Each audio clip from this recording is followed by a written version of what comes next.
Yeah. Hello, and welcome to what I believe is the final installment of Express Media's 2024 In Conversation series. My name is Bailey. I'm going to be facilitating this talk with Safdar Ahmed. I'm currently sitting on the lands of the Boonwurrung and Woiwurrung people of the Kulin Nation, which is also where Express Media does its work. And those lands were never ceded and will always be Aboriginal land. Saf, where are you at the moment? Hi, everyone. Lovely to be here. I'm zooming in or videoing in from the traditional lands of the Guringai people in Hornsby in Sydney. And as always, I pay my respects to their elders, past and present, acknowledging that sovereignty was never ceded. Great. Thanks, Saf. So the reason I'm here today is I'm currently the facilitator of the graphic narratives stream of the Toolkits program. I'm also a cartoonist and have been teaching in comics and design for a number of years. I'm also one of 4 people who coordinates Glom Press, which is a commercial risograph press and small comics publisher, currently run out of a share house down here in Narm. Glom is actually working with Safdar right now on a book, and I imagine part of our conversation will be unpacking the artist to publisher relationship. So I'll let that come up as it will. Now, Safdar Ahmed is a comic artist, a writer, and a cultural worker who lives on Gadigal land. His art has been published by Overland, The Guardian and The Nib, and he is the author of Still Alive, an award-winning graphic novel about Australia's refugee detention system. But before we hear from him, a little bit more from me, just some housekeeping. I just want to note that Toolkits Connect is it's a 12-week program for writers aged 30 and under to help them develop their skills in a unique and exciting online environment. So Toolkits is run by Express Media. Express has been around for over 30 years, developing, supporting, and promoting young writers through workshops that develop skills, through opportunities for constructive feedback and publication like VoiceWorks, if anybody's ever seen their flagship publication, and through awards and programs that recognize excellence. Toolkits Connect is generously supported by the Copyright Cultural Fund and Australian Poetry. This session that we're running today will be available on YouTube as a resource, and it'll be captioned as well in the coming days. But for those of you who are here now, if you'd like to ask any questions, you can do that via the live chat section on YouTube. Definitely keen to get some questions in. We'll try and keep an eye on it and sift them in. Also welcome to throw out any thoughts or reactions while we're going. So now, Saf, I thought it would be good to begin with maybe just a little bit of letting you give us some background on maybe how you came to comics, what your kind of trajectory has been, what are the sort of like moments in the montage that get us from like your youth to where you are now? Yeah, sure. I guess everyone's got a different path in or an origin story for why they love comics. I always loved art. So ever since I was a little kid, I was drawing and wanting to be an artist. And I got into comics in high school. It was the superhero stuff. I fell in love with Todd McFarlane's Spider-Man when I was about 14 and really loved comics for a couple of years. And then sort of drifted away from them.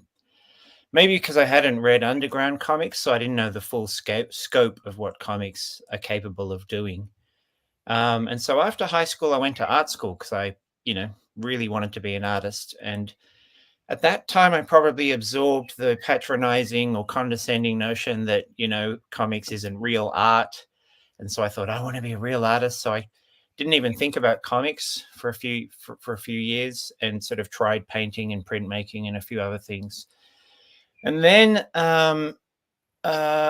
in sort of when I was about 25, I went traveling and realized I really wanted to study history and read and learn things. So then I went to uni. So I totally left art behind and went to Sydney Uni and did an honours in history. And I thought that was what I would do with my life. I actually wanted to be an academic for many years. And I did a PhD in Islamic studies. So I sort of studied and worked casually at Sydney University for at least a decade, thinking that, and I didn't do any art during most of those years. I didn't even draw. And then finally sort of came back almost accidentally. I got really sick. I got Crohn's disease, which is an autoimmune illness. And that sort of forced me out of work for many years. And then that was about the time with some friends that I started volunteering with Refugee Art Project, which is a non-profit community art organization that began from visits to the Villawood Detention Centre. So I guess that got me back into art. When I went to Villawood the first time, I thought, oh, it'd be nice to, bring something and contribute something rather than just go and meet people and walk out and feel helpless. So I thought, I'd love to draw, so why don't I take my sketchbook and see if anyone wants to draw with me? And that really got me back into thinking seriously about art and storytelling and the power of art. And so we had exhibitions with that organization. And that was kind of what led to me making Still Alive and getting back into comics in a big way. And Still Alive took about 5 or 6 years to make and came out in 2021, 2022. So that's kind of a rough overview of my journey. So I guess getting back into comics came, sort of it just grew on me through volunteer work and the fact that I couldn't work because I was too sick. So in a way, it's maybe it's not your usual path back into it.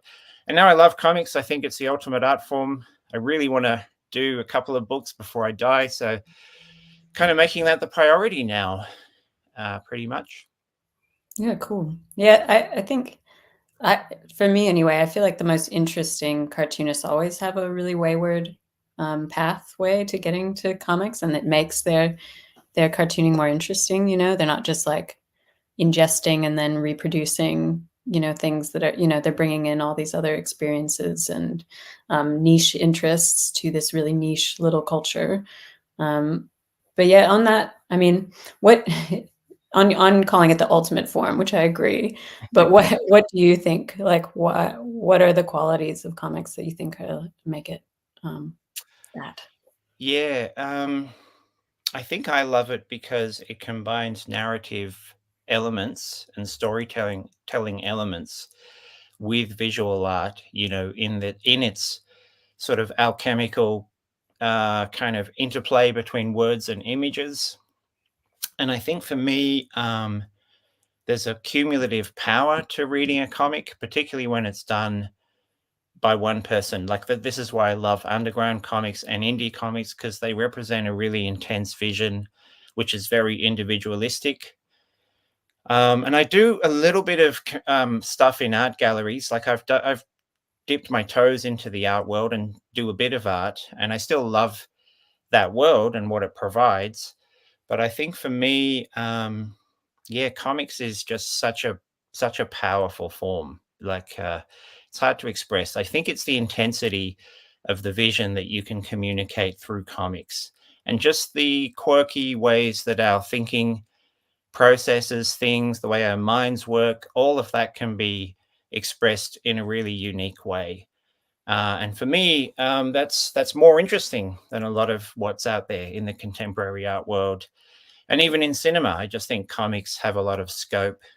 Obviously, they take a lot of time and effort, but if you have that, what you can do is quite special.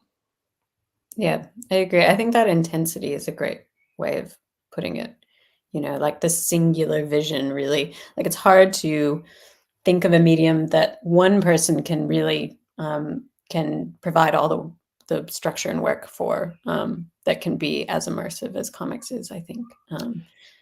Yeah, and I think it kind of replicates our own way of living and thinking. For me, anyway, I feel like the narrative stuff, the use of words, obviously um, communicates for me a sort of the logical, rational part of my brain thinks about story, cause and effect, all the things that you can write. But then the imagery is so evocative and can be so,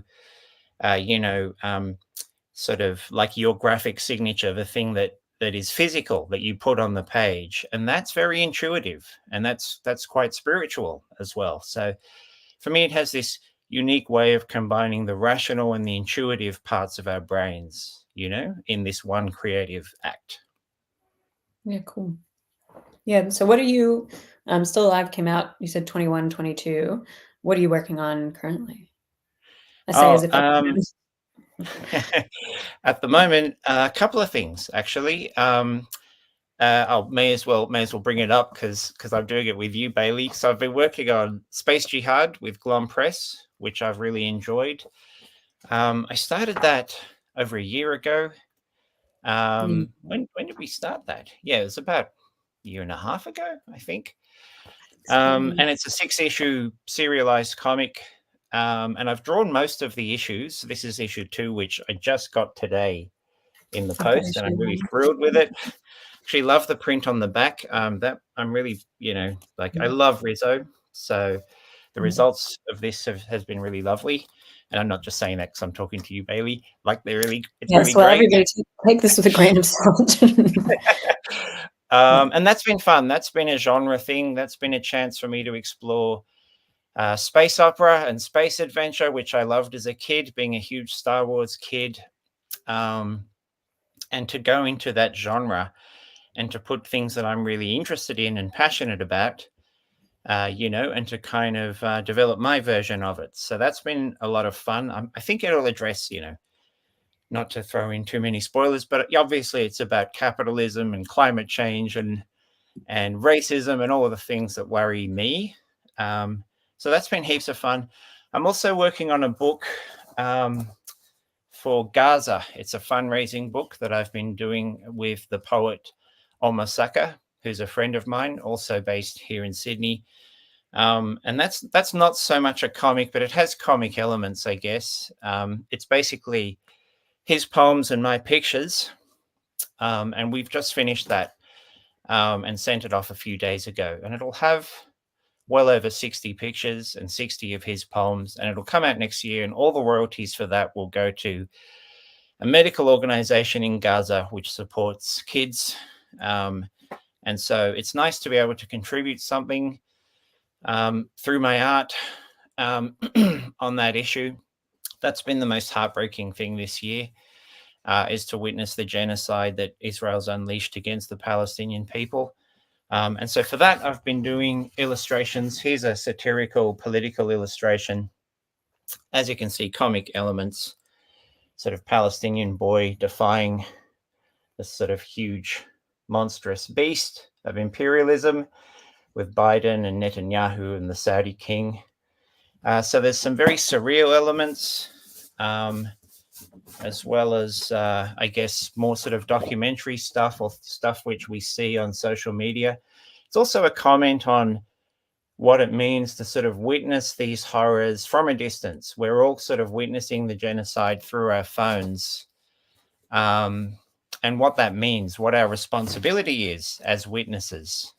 So a lot of the images that I've drawn are mediated, if you like, through social media, which is how so many of us are experiencing this crisis.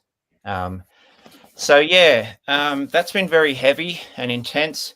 Also talking about the solidarity and support that people have shown for Palestinians, the beautiful community of online support that you find through social media. Yeah, sort of, it's a chance for me to sort of indulge my interest in illustration as a tool for political commentary. Going back to Goya and all the other sort of subversive political illustrators and anti-fascist art, which I'm interested in. That's just the dogs of war, as you can see, but also a comment on the use of dogs in combat dogs, the way they're trained to maul and attack and ultimately kill people. So it's a really heavy book, but I'm quite proud of it. I'm glad that it's done, and we'll see, how it goes. So I'm hopeful for that. That's not strictly comics. There are a few short comics in that book, but most of it is sort of standalone illustration. How did that come about? Like, how did you and Omar? Actually, just I guess we sort of always admired each other's work. And he liked Still Alive, so I think that's what really put him on, put me on his radar. And whenever I met him, we always said, "Oh, it'd be nice to collaborate." I love collaborating with people. If I think there's an exciting opportunity to bring things together. And so he basically suggested it. I think his publisher was really interested. He applied for a grant, so we got a little bit of financial support to do it, which was excellent. Just to make it, obviously, all royalties will go to support kids in Gaza. But it was just a really good opportunity. As always with collaborations, you're not sure how it will go. Like I didn't know at the start. I had to work out what my style and approach was going to be. He'd already written about 30 poems out of the gate before I even started. So, there's a bit of pressure. I felt pressure. I felt a bit of pressure to sort of deliver something strong. But ultimately, we talked a lot. And the real fun of it was putting the poems and the pictures on the floor and seeing how they interacted with each other and seeing how they bounced off each other and added meanings, to each one. And that was the most exciting part of the collaboration. It's the thing you can't really control. It's the sort of, the magic that happens when you just bring stuff together. And ultimately it went well. So yeah, I'm hopeful that it'll give people a strong kick in the ass and in some way sort of talk about our responsibility, during this genocide, and what we can do as individuals as well. Yeah, cool. When did you say that's coming out? And where should we I look? think it's coming out in April next year. I could be wrong. Through University of Queensland Press, who do some really great, publish some really great writers and poets. Cool. Yeah. And apart from that, sorry. Yeah. Yeah, you've got other stuff. Yeah. Oh, no worries. No, I was just going to say I'm working on other things too. I like having more than one thing on the go. So there is sort of an autobio comic, which I started ages ago. That was the first thing I did when I finished Still Alive. And I have to get back to that. I've had a break from that, but that's something I still think about a lot. And it's nice to have, I guess things to always think about and tinker away on. So that'll be a long-term thing. I don't know when I'll finish that. Done about 50 pages, but yeah, still a long way to go on that one. But I really want to I love autobio as a form. I think that's always a very strong and powerful way to talk about our lives. And it's good. It helps me resolve things as well. And again, it just feels like a very sincere and genuine way to present yourself, those types of comics. And I'm thinking, of course, of all the famous examples of autobio comics, like Mouse and what have you. I think they're really amazing. They're really incredible way of approaching issues of trauma and our relationships with other people. So anyway, that'll be fun. It's been fun to do. Yeah. Yeah. What do you? Oh, sorry. Sorry. No, you can talk. Sorry. Well, I was just going to ask, what do you like? What do you see as the benefit of having the multiple projects on the go? Like, how do you divide up your time on them? I guess it's just the fear of having nothing to do for me. I get like that. That's it, really. Just the fear of the void. It's nice to have something to always keep me busy.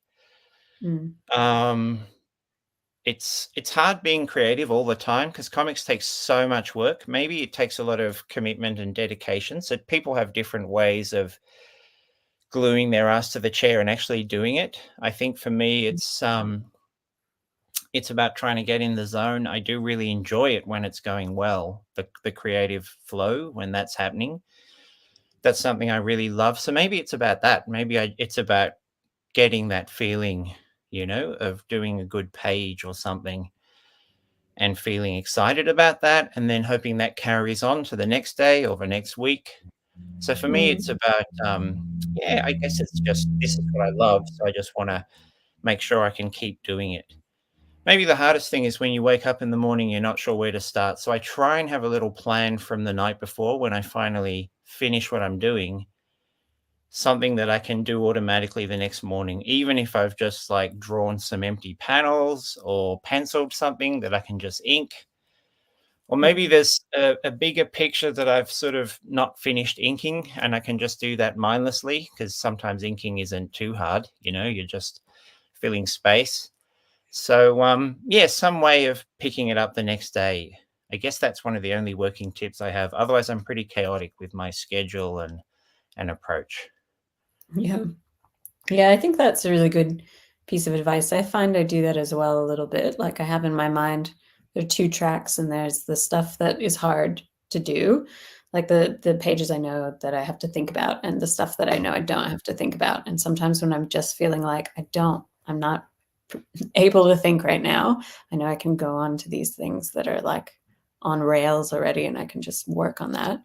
Yeah, Um, and yeah, yet exactly. Even when you're on the phone, like you can do that. So it's nice to have that thing on the side that you can just do. Yeah, not think about too much.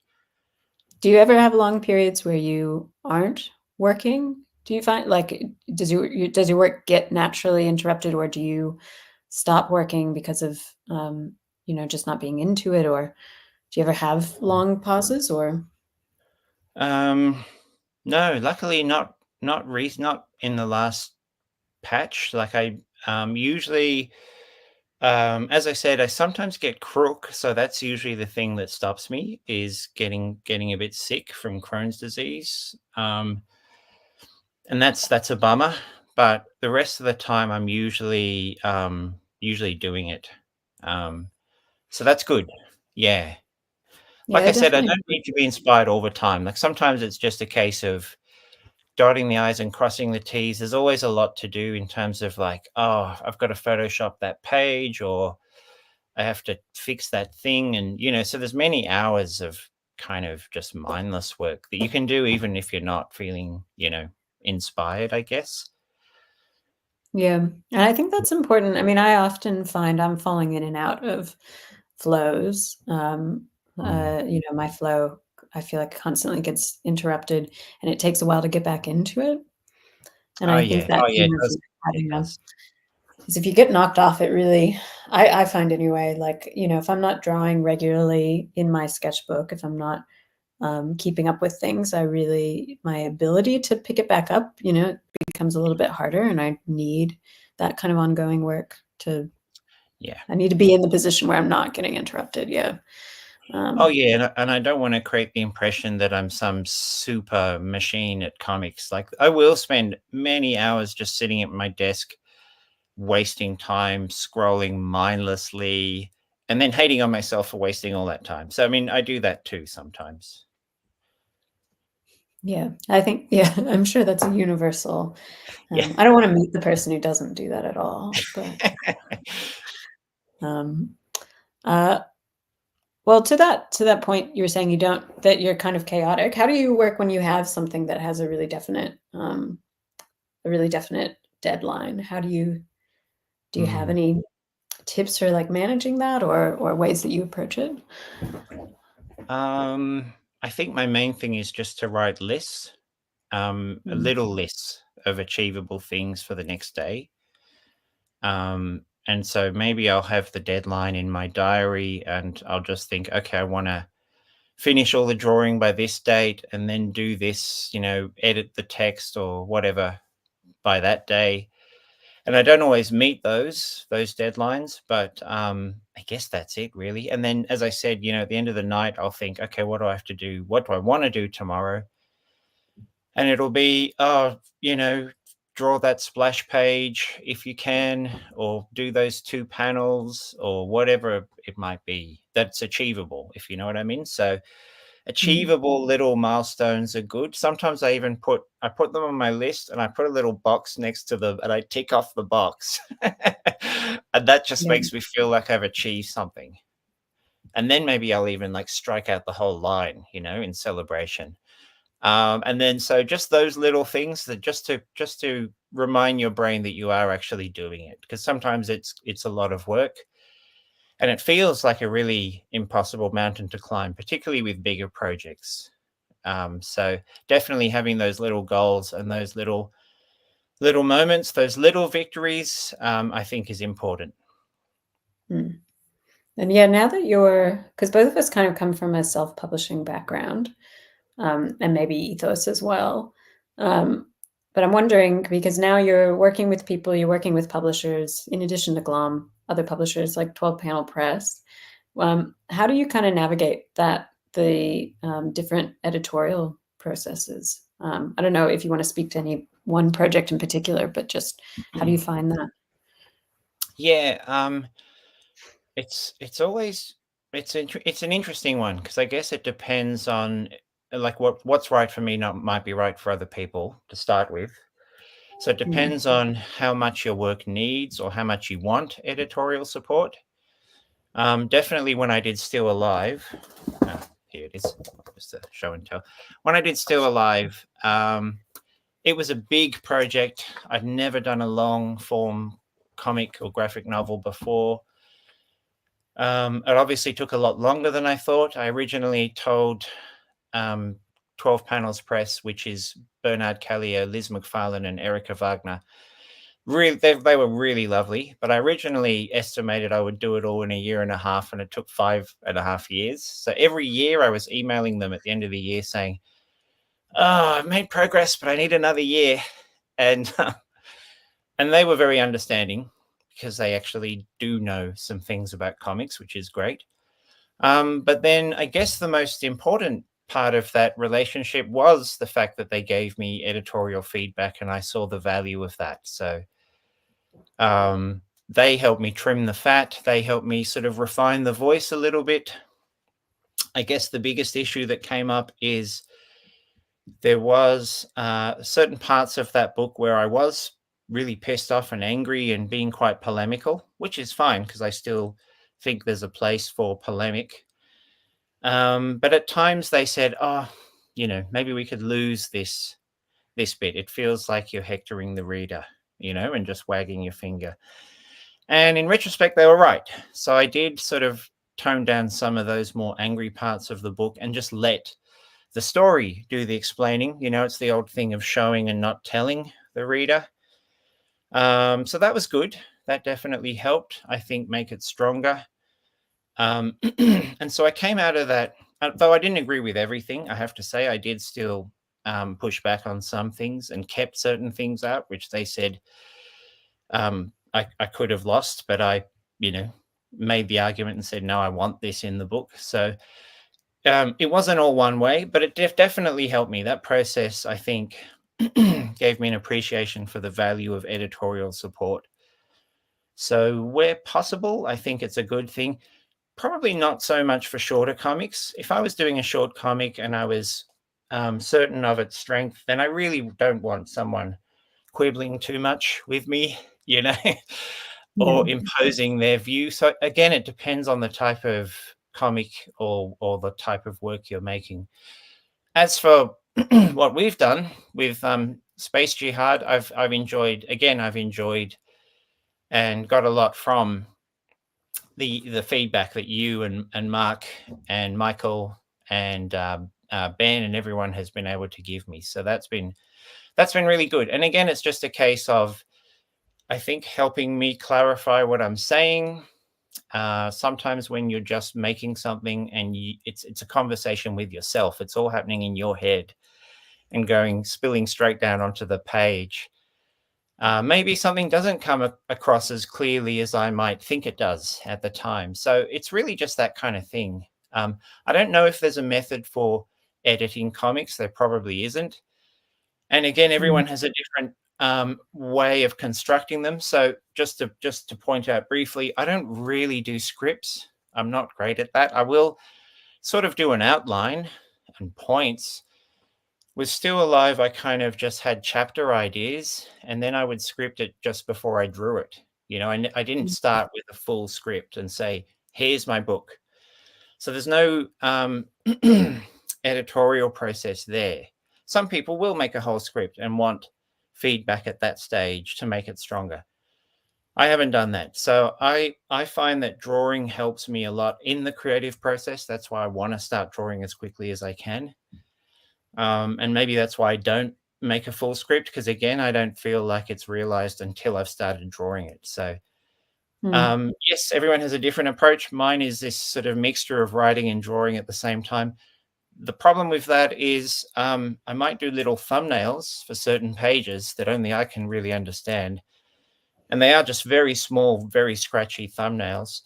But then that means I've drawn the page. And so if it needs editorial changes, I'm bloody changing a finished a finished piece of work. So that's not very efficient and probably not very smart, but that's what I've been doing with Space Jihad, as you know, Bailey. So in that case, I might be losing a few panels, actual finished panels and drawings where something isn't working and I, agree that it should change. So yeah, that's cumbersome and probably a foolish way to do it. But at the moment, that's what I'm doing.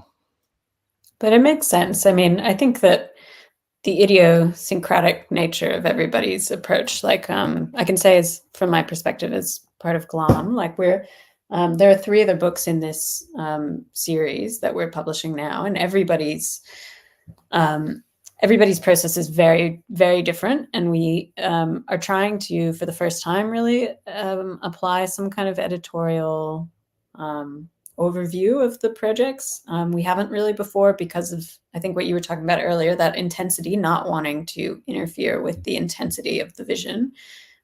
This is kind of like a trial in comics editorial, which I think we were talking about the other day, is the state of which it's very open field. Like I don't think there is a lot of experience around the world of editing comics like these, like it's pretty rare kind of thing. And there's always, we're talking about the balance of like, what should we be commenting on? What should we not? What's like, what's indelible to this person's work that we don't want to mess with. And I don't know if we're trying different things, trying to get the right balance, but still figuring that out. And a lot of that probably, sorry. No, you go. Yeah, I was just going to say, a lot of that probably depends on the publisher, depends on what market you're aiming for. So, I mean, other considerations come into it when it comes to editorial stuff. Obviously, for me, the great publisher historically is Fantagraphics, and quite famously, Gary Groff from Fantagraphics said he doesn't edit cartoonists because the vision is that this is art. And so people like Robert Crumb or Joe Sacco, know what they're doing. And I've heard Gary Groff say in interviews, well, why would you ever edit those people? So on one hand, there's that hands-off approach of respecting the idiosyncrasy and style and kind of, uniqueness of what someone's doing, which I get, which I also, I think, has a lot to be said for it. But then on the other hand, it's, on the opposite side of things, things can be totally over edited and micromanaged and controlled. So, and some publishers will do that.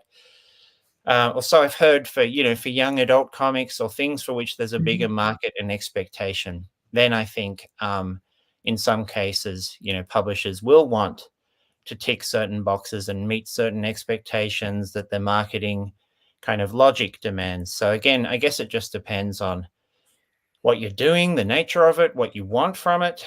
Maybe if I was doing something that was more commercial and a publisher wanted it to be more streamlined, and if I was just doing it for money, then of course, maybe I'd be more happy to change things. Let's say, Space Jihad went in that direction, for instance.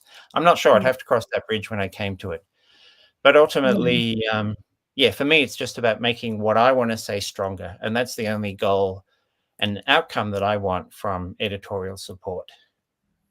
Yeah, I feel like we are the beneficiaries of the free hand of the market passing over us and not being interested necessarily. Exactly.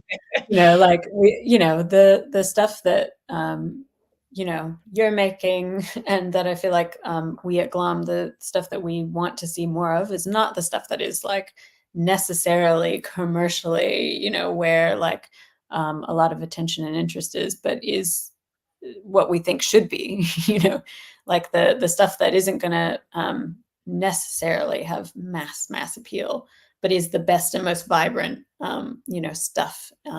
Yeah. Like in the scene. And I think that's always the case, you know, that there's going to be these dual layers of, you know, of work. Yeah.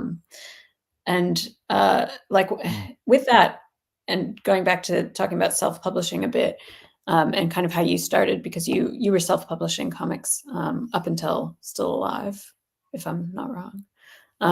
Yeah, pretty much. Yeah. So, Yeah. and we both, I think we met actually because both of us worked to put together the Other Worlds Zine Fair, which is a zine fair that happens in Sydney every year in May. And that was like a little collective of people who would put on this fair ourselves. And yeah, there's a huge overlap between the comics and the zine scenes, though there needn't necessarily be. But I see a lot of commonalities. But what do you make of the zine scene and your place as a cartoonist in and around it? Oh, I love the zine scene. I think it was what got me back into making art, you know. In the early years of Refugee Art Project, we were doing exhibitions, but then the thought occurred to us, well, let's make some zines, because this is the most accessible and easy way to publish something without any editorial control or censorship. And so doing those zines and finding the zine community was really the important thing. I guess with zines, it's about having a personal vision or something that you want to communicate, something that you really love. And again, of course, you're not doing it for commercial, you know, outcomes, but also having a community that you can connect with, which supports that. And so for me, the zine community is this kind of utopian community where everyone's doing it because they're passionate about it. And sure, you can sell a few and break even at the zine fairs, but it's obviously not going to be, you know, immediately commercially sort of rewarding. But the creative rewards are incredible, and I think that is the way for beginning creatives to really get going. That was what I did, just publishing my own little zines, my own little comics. Um, that was my access to people. And that was actually my way to get published as well. Like, it was Mark Pearson who asked me to publish things in the Lifted Brow when that magazine or a journal was happening. And it was another zine friend, a person I met through the zine community, Sam Wallman, who supported Refugee Art Project and some of the things that I was doing as well, maybe referring us to Overland Journal and, you know, places like that. So I guess that was my entry point into at least getting something published in literary journals and other places. So I think that is a really good way to step in for people who are, you know, beginning on this path. I would recommend it. That's how you start to become known, and the work kind of speaks for itself that way, you know, which is quite different, by the way, to other communities like contemporary art world. I think it's a lot more about, you know, money and influence and who you know, and there is this clawing desperation that people feel for grants, and it's highly competitive. But the zine community, because it's a community of love and creativity, has much less of that, if it has any at all. And that's what I really love about it. People are just happy to see each other make things, you know. So totally, I'll always participate in those, and I think that is a great place to sort of develop as an artist and to start small, you know, to make small comics, short stories, and to test that on an audience. So yeah, I recommend it. Yeah, totally. I 100% agree and back all of that. I mean, I think it's there's so many people, because I've worked in universities. I've met a lot of like maybe, you know, first year, second year students who are interested in doing maybe comics, maybe another similar creative field, and they have their thing that they've been working on for the last 4 years, like, of their high school. And it's a huge 200-page graphic novel that, and they want to push it to publishers. And, maybe that works, but I think more often than not, like what you really just want to be doing is finding a way to like create something and get it out there as quickly as possible, as cheaply as possible, without barriers, as you're saying. And zine culture, zine fairs and stuff like that are a really great way to do it, and are really distinct, I think, from things like art markets, or, there are those like design art book fairs, things like that, that can also be great, but I think have very obvious, you see the difference, right? That's catering towards an art world market, maybe, as opposed to zine fairs that really feel like they're spaces where things are made for sharing and made on the cheap, and made to look great, but to have like to not have that overshadow the energy of what people are trying to say. Like Yeah. stuff that people are trying to say kind of comes through clearer, I think. And it's also worth pointing out in relation to that, that the big cultural institutions are not really our friends at the end of the day. The Otherworld Zine Fair, of course, began in protest against the MCA Zine Fair, which was Sydney's biggest zine fair at the time. But the MCA at the time was very closely linked to Transfield through the Biennale of Sydney, which was the private company which was running detention centres, the offshore detention centres where refugees are kept indefinitely in Manus Island and Nauru. So at the time, it was the zine community deciding, and artists were faced with this quandary as well. Like, do we really want to be associated with this big cultural institution, which has all these extremely, oh, damn, my phone's going off. Sorry about that. All these extremely, I thought I'd silenced it.